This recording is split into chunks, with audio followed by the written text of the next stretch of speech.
Assalamualaikum warahmatullahi wabarakatuh.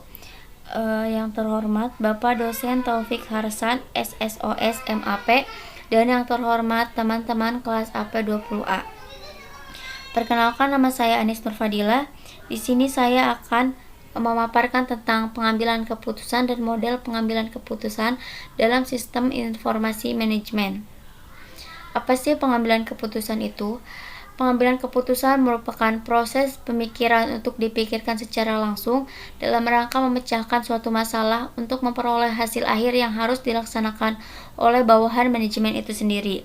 Jadi, dalam pengambilan keputusan memegang peranan sangat penting karena keputusan yang diambil oleh manajer merupakan hasil dari pemikiran terakhir yang harus dilaksanakan oleh bawahannya.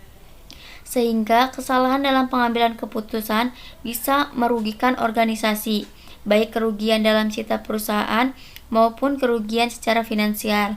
Maka dalam pengambilan keputusan tidak bisa diambil secara sembarangan. Selanjutnya, 3 tahap dalam pengambilan keputusan. Yang pertama ada pemahaman. Pemahaman di sini adalah menyelidiki lokasi lingkungannya dan kondisi lingkungannya seperti apa. Lalu mencari data mentah dan data tersebut diolah, diperiksa, dan dijadikan petunjuk yang dapat menentukan masalahnya. Yang kedua ada perancangan. Jadi ketika sudah ketemu masalahnya, dianalisis, lalu ketemu solusinya, dan dicoba terlebih dahulu solusi tersebut. Itu termasuk ke dalam perancangan. Dan yang terakhir ada pemilihan. Artinya, memilih arah tindakan tertentu dari semua arah tindakan yang dipilih, ditentukan dan dilaksanakan. Ketika solusi sudah dipilih, otomatis solusi tersebut harus segera dilaksanakan. Selanjutnya, pada hakikatnya kegiatan pembuatan keputusan pasti dilatar belakangi dengan suatu masalah. Berikut ini 3 golongan masalah. Yang pertama ada masalah korektif. Masalah korektif adalah masalah yang timbul karena adanya penyimpangan dari apa yang direncanakan. Masalah ini banyak terjadi dalam kegiatan pelaksanaan suatu rencana sehingga pembuatan keputusan dilakukan untuk memperbaiki atau cuma meluruskan penyimpangan yang terjadi. Yang kedua ada masalah progresif. Masalah progresif adalah masalah yang terjadi akibat adanya keinginan untuk memperbaiki atau meningkatkan suatu kinerja. Dan yang terakhir ada masalah kreatif. Masalah kreatif adalah masalah yang muncul karena adanya keinginan untuk menciptakan sesuatu yang baru atau sesuatu hal yang baru.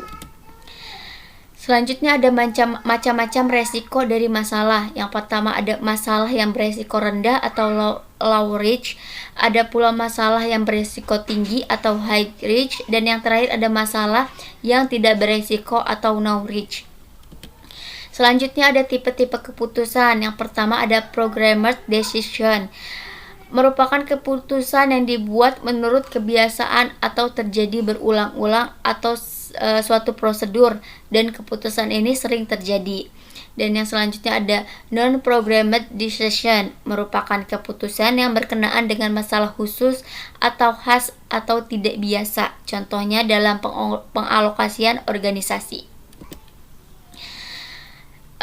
Selanjutnya ada proses pengambilan keputusan. Yang pertama ada identitas dan diagnosa masalah, lalu ada pengumpulan dan analisis data, ada pembangunan alternatif, ada evaluasi alternatif, pemilihan alternatif terbaik, implementasi keputusan, dan yang terakhir ada evaluasi hasil. Selanjutnya ada skala pengukuran pengambilan keputusan. Yang pertama ada skala nominal, merupakan pengukuran dengan taraf yang paling rendah. Jika data tidak bisa diurutkan, itu disebut skala nominal. Suatu objek digolongkan dalam simbol atau angka yang diberikan untuk memberikan identitas suatu kelompok tertentu. Yang kedua ada skala ordinal, merupakan skala pengukur yang sifatnya kualitatif, yang menunjukkan adanya suatu jenjang urutan preferensi yang dikaitkan pada suatu tujuan atau kondisi yang ditentukan, atau dapat dikatakan bahwa skala ordinal adalah objek dalam kategori yang mungkin tidak berbeda dengan objek lainnya. Akan masing-masing tersebut akan tergabung dalam suatu hubungan yang bersifat yang satu lebih dari yang lain. Yang selanjutnya ada skala interval, merupakan skala yang mempunyai ciri-ciri skala ordinal yang selisih dari tiap-tiap angka atau jenjang preferensi dalam skala tersebut diketahui besarnya dan kemudian yang dilakukan lebih teliti. Dan yang terakhir ada skala rasion, merupakan suatu skala interval yang mempunyai titik nol nyata. Dalam skala rasion, perbandingan dari setiap titik pada unit pengukuran adalah bebas. Skala ini merupakan perbandingan atau rasio yang menunjukkan bahwa ukuran sesuatu adalah sekian kali ukuran lainnya. Selanjutnya ada konsep riset operasi dan model riset operasi. Konsep riset operasi yaitu terpusat pada pembuatan keputusan, penggunaan metode ilmiah, penggunaan matematik, efektivitas ekonomi, bergantung pada komputer, pendekatan tim, dan orientasi sistem. Selanjutnya ada model riset operasi. Yang pertama ada linear programming. Linear programming merupakan peralatan riset operasi yang digunakan untuk memecahkan masalah optimasi atau masalah dengan satu jawaban yang baik. Yang kedua ada teori antrean. Teori ini dikembangkan untuk membantu para manajer memutuskan berapa panjang suatu garis tunggu yang dapat diterima. Contohnya antrean pada tiket pesawat. Yang ketiga ada analisis network. Ada dua jenis model yang terkenal dalam analisis network, yaitu ada analisis PERT dan CPM. Yang ketiga ada game teori atau teori permainan. Merupakan pendekatan matematik untuk membuat model persaingan atau pertentangan antara pihak yang berkepentingan. Yang kelima ada model rantai Markov. Merupakan teknik matematik yang berguna untuk pembuatan model berbagai macam-macam sistem dan proses bisnis. Model ini digunakan untuk memperkirakan perubahan di waktu yang akan datang dalam berbagai variabel dinamik berdasarkan perubahan di waktu yang lalu dengan menggunakan variabel tersebut. Yang keenam ada dynamic programming. Merupakan sekumpulan teknik programasi matematik yang digunakan untuk pembuatan keputusan yang bertingkat. Dan yang terakhir ada simulation.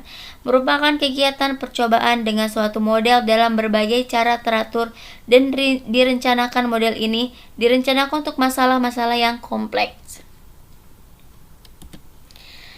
Lalu ada aplikasi riset operasi. Ada 8 jenis masalah praktik manajerial dengan teknik-teknik riset operasi yang sering diterapkan, yaitu yang pertama ada masalah persediaan, yang kedua ada masalah alokasi, yang ketiga ada masalah antrean, yang keempat ada masalah pengurutan, yang kelima ada masalah routing, yang keenam ada masalah pergantian, yang ketujuh ada masalah persaingan, dan yang terakhir ada masalah pencarian. Materi selanjutnya yaitu ada model pengambilan keputusan dalam sistem informasi manajemen. Yang pertama ada model rasion. Maksudnya model ini adalah model pengambilan keputusan yang masuk akal dan terperinci.